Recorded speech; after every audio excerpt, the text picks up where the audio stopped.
Hai Cloudizen! Bagi kamu developer PHP pasti udah nggak asing dengan framework yang digunakan untuk pengembangan web. Salah satu framework yang bisa kamu gunakan adalah CodeIgniter. Yuk simak penjelasan tentang CodeIgniter ini di video ini.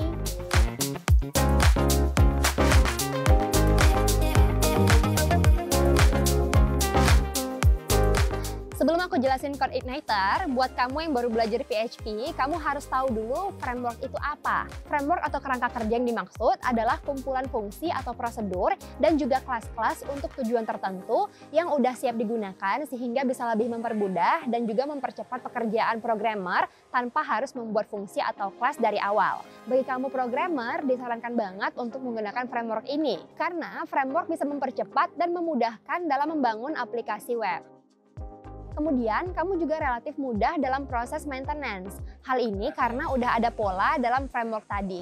Alasan selanjutnya adalah pada framework sudah ada fasilitas yang umum digunakan tanpa membuat ulang, seperti validasi, ORM, pagination, multiple database, scaffolding, dan lain-lain. Dan alasan selanjutnya, dengan framework akan lebih bebas dalam pengembangan dibanding CMS. Nah, jika kamu udah tahu tentang framework, CodeIgniter merupakan salah satu framework ini juga.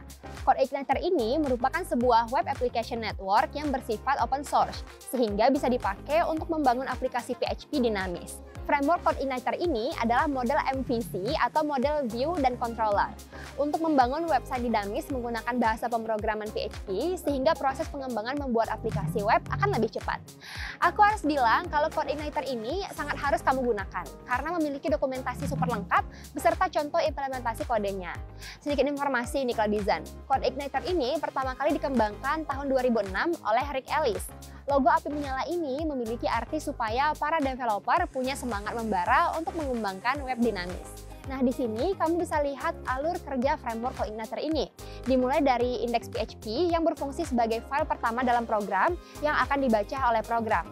Lalu ada routing yang akan memeriksa HTTP request untuk menentukan hal apa yang harus dilakukan oleh program. Kemudian ada caching file di mana jika ingin membuat sebuah website maka dapat dibuka dengan lebih cepat. Lalu ada security. Sebelum file controller di-load keseluruhan, HTTP request dan data yang disubmit oleh user akan disaring melalui security ini.